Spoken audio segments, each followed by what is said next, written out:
අයිබෝවන් සුබ දවසක් ඔයාලා හැමෝටම අපේ සකුරා ඉන්ස්ටිටියුට් YouTube නාලිකාවත් එක්ක එකතු වෙන ඔයාලා හැමෝම ඉතාමත්ම ආදරයෙන් ගෞරවයෙන් පිළිගන්නවා. අද අපි බලන්න යමු දකුණු කොරියාවේ ප්ලාස්ටික් කොම්පැනියක්. මේවට කොරියාවේ බොහෝ විට හඳුන්වන්නේ සාචුල් කොම්පැනි කියලා. මේක කුඩා කොම්පැනියක්. මැෂින් 10ක් විතරයි තියෙන්නේ. මේ මැෂින් වලින් නිෂ්පාදනය කරන්නේ කුඩා ප්ලාස්ටික් අයිටම්ස්. කුඩා පර්ෆියුම් කුප්පි මේකප් වර්ග ඇසුරුම් වගේ දේවල් තමයි නිෂ්පාදනය කරන්නේ. ඒ අයිටම් නිෂ්පාදනය කරන්න යොදාගන්නේ ප්ලාස්ටික් ඇට. අවර්ණ සහ විවිධ වර්ණ වලින් යුක්ත ප්ලාස්ටික් ඇට වර්ග තමයි යොදාගන්නේ. මේ ප්ලාස්ටික් ඇට මැෂින් එක තුලදී උණු වෙලා මෝල්ඩ් එක තුලට ඉන්ජෙක්ට් වෙලා තමයි ඒ අයිටම් එක හැදෙන්නේ. මේ කම්පැනියේ මේ මැෂින් ස්ටාර්ට් කළාට පස්සේ ඕෆ් කරන්නේ නැහැ. එක දිගටම වැඩ කරන අය කෑමට යන්නේ දෙන්න මාරුවෙන් මාරුවට. day and night shift එකට තමයි වැඩ තියෙන්නේ. ඉරිදා නිවාඩු දවස. ඉරිදා තමයි මැෂින් ඕෆ් කරන්නේ.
මේ මැෂින් එකේ නිෂ්පාදනය වෙන්නේ කුඩා කුප්පි වර්ගයක්. ඒකට යොදාගන්නේ අවර්ණ ප්ලාස්ටික්. වීදුරු කුප්පියක් වගේ අවර්ණ කුප්පියක්. මේවා එකපාර 6ක් හැදෙනවා. රොබෝ අතකින් ඒ 6ම මේ විදියට බෙල්ට් එකට අරන් තියෙනවා. ඊ-බොඩි එක වෙනම පින් එකට ඒ රොබෝ අතින්ම අරන් දානවා. මේ විදියට බෙල්ට් එකට 6 සෙට් 4ක් තිබ්බට පස්සේ තමයි එක ස්ටෙප් එකක් බෙල්ට් එක ඉදිරියට යන්නේ. වැඩ කරන අයට තියෙන්නේ ඒ වගේ ඩැමේජ් තියෙද බලලා කාඩ්බෝඩ් පෙට්ටිවල අහුරන්න.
එතකොට මේ මැෂින් එකේ මේකප් ඇසුරුමක් නිෂ්පාදනය වෙන්නේ. ඒකේ බෙල්ට් එකට වැටෙන්නේ ඊ-බොඩි එකත් එක්ක. වැඩ කරන අයට තියෙන ඊ-බොඩි එක වෙන් කරලා අයින් කරලා නිෂ්පාදනයේ පෙට්ටි වලට අහුරන්න. මේ ඇසුරුම රෝස පාටින් යුක්ත නිසා මේකට රෝස පාට හා අවර්ණ ඇට වර්ග දෙකම භාවිතා කරනවා.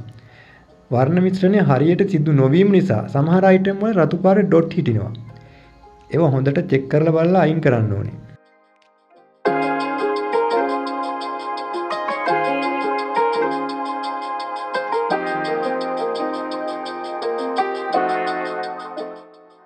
මේ මැෂින් එකේ පෙර ඇසුරුමේම කොටසක් තමයි හැදෙන්නේ. ඊ-බොඩි ඉබේම ඉවත් වෙන හින්දා රතු ඩොට් තියද බලලා ඉවත් කරන්න තමයි තියෙන්නේ. මොකද හිතෙන්නේ? බැලුවාම වැඩ ලේසි කියන්නේද හිතෙන්නේ? ලේසි තමයි. හැබැයි තක්පරයක්වත් නිකන් ඉන්නේ නැහැ. එක්කෙනෙක් අනිවාර්යෙන් මැෂින් දෙකක්වත් බලන්න ඕනේ. ඇට ඉවර වෙද්දී ඇට දාන්න ඕනේ. ඔන්න වගේ වැඩ තමයි තියෙන්නේ. ඔන්න ඔය විදිහට තමයි ඉතින් මේ කම්පැනි වැඩ කරන්නේ. ගිහින් එන්නම් ඉතින් හම්බෙමු තවත් දවසක තවත් කම්පැනි එක විස්තරත් එක්ක. ඔයාට සුබම සුබ දවසක්.